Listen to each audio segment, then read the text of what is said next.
Feedback negativo, um mecanismo fisiológico basilar para controle das características do meio interno.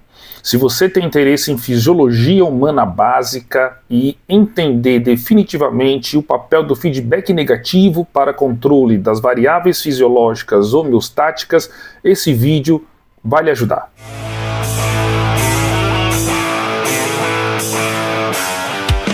Bem-vindos a mais um vídeo do canal Fisiologia com o professor Cláudio Lira. Eu sou o professor Cláudio Lira, professor de Fisiologia Humana e Fisiologia do Exercício, e no vídeo de hoje nós vamos discutir o papel do feedback negativo para o controle das variáveis fisiológicas homeostáticas, para controle do meio interno. Então nesse vídeo a gente tem alguns desafios. Eu quero que você, ao final desse vídeo, entenda definitivamente os seguintes conceitos: conceito de meio interno, conceito de homeostasia e o papel do feedback negativo para a manutenção relativamente constante das variáveis homeostáticas, ok?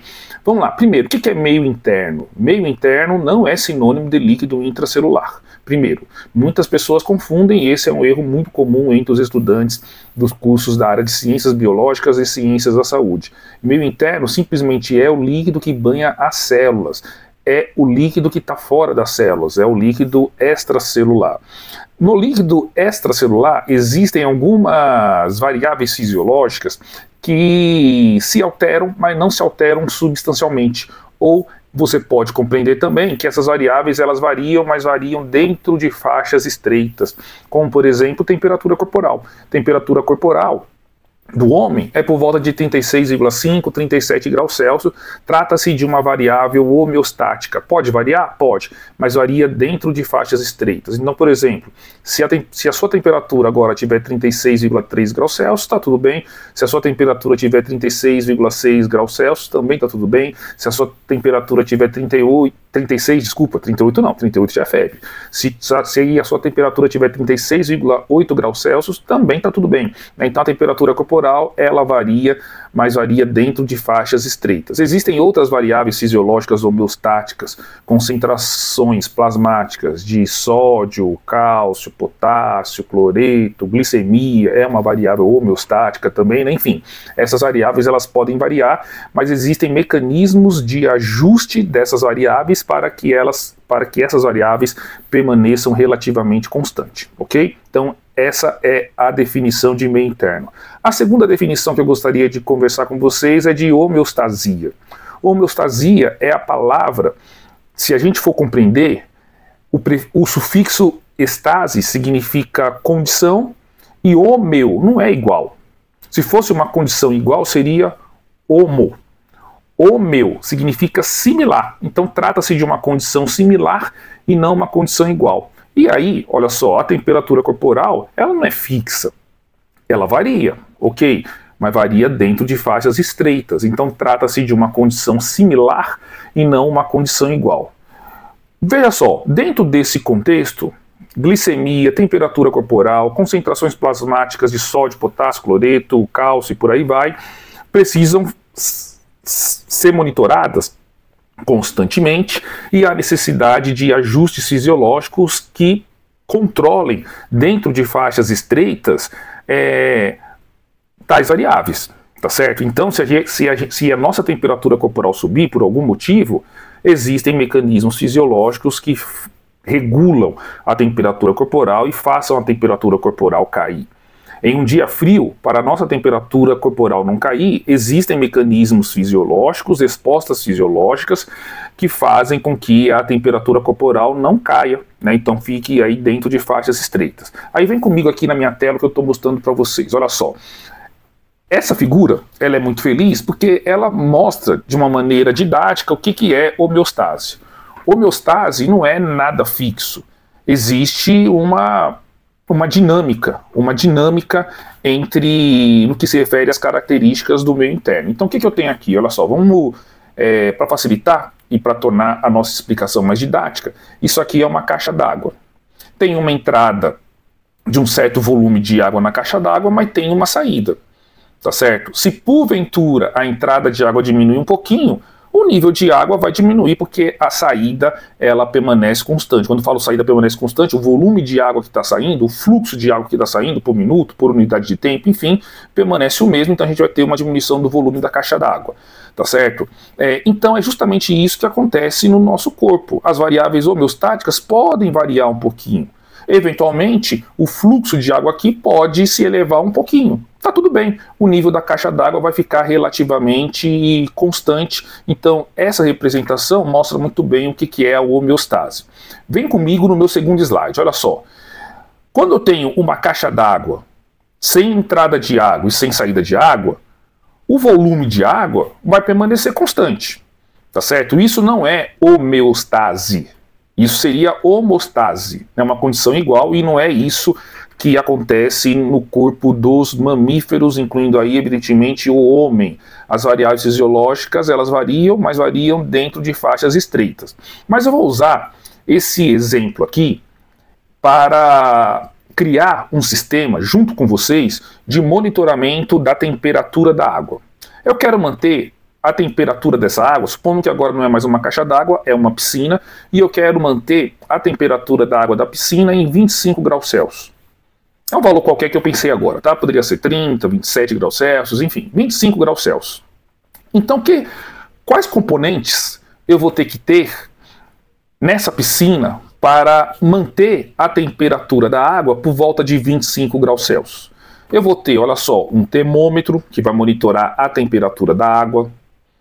Se a temperatura da água cair, eu tenho que ter um aquecedor que faz a temperatura da água subir.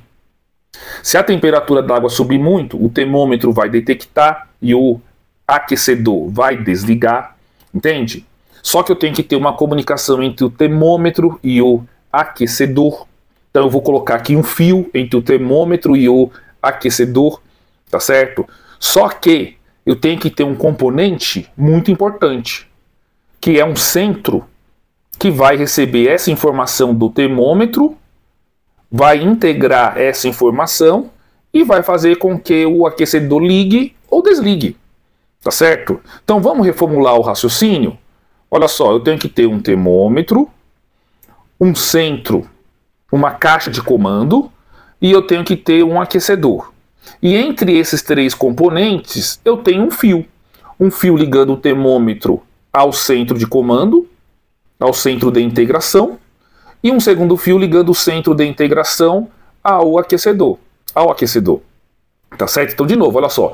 Se a temperatura da água cair muito, essa informação será sentida pelo termômetro, essa informação será levada até uma sala, um centro de comando, um centro de integração, e o centro de integração vai detectar essa informação.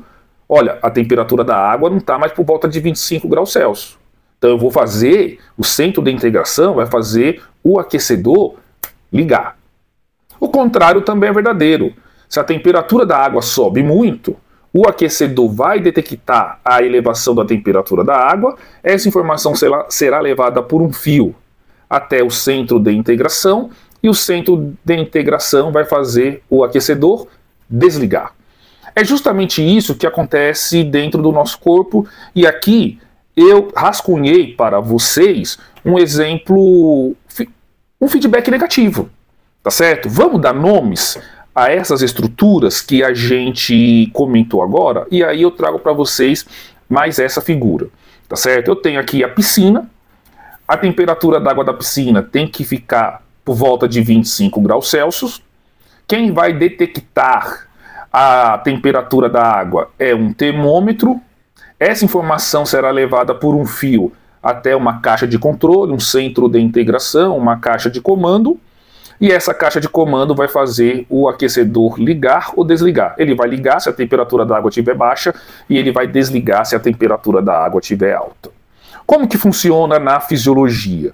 O termômetro tem um nome. O termômetro do nosso corpo são sensores ou receptores sensitivos. E aí a gente tem barorreceptores, quimiorreceptores, tá certo? Que vão detectar, que vão monitorar as suas respectivas características. Então, por exemplo, os barorreceptores monitoram pressão arterial. Os quimiorreceptores, conforme o próprio nome já sugere, monitoram variáveis químicas, né? Então nós temos quimiorreceptores que detectam íons H+, pressão arterial, variação de CO2, né? Pressão arterial de CO2, evidentemente no sangue arterial, tá certo? Quem vai ser o fio que liga os receptores sensitivos à caixa de controle? É a via sensitiva ou via aferente. Lembrando que a via aferente chega ao sistema nervoso central, ok? Quem é a caixa de controle? O sistema nervoso central, tá certo? Então, no caso da temperatura, especificamente, existem neurônios hipotalâmicos que são responsáveis por monitorar, né, por controlar a nossa temperatura corporal. Qual é o fio que vai ligar a caixa de controle com o aquecedor? É a via eferente, que também pode ser chamada de via motora. E o aquecedor pode ser músculo ou glândula. No caso da temperatura, olha só, se a temperatura corporal fica muito baixa, quando o clima está muito frio, e se a gente não está devidamente agasalhado, uma das respostas fisiológicas é o tremor. O tremor nada mais é do que a contração da musculatura estriada esquelética. Como tem-se a contração da musculatura estriada esquelética, essa contração produz calor e é um mecanismo fisiológico eficiente para a manutenção da temperatura corporal.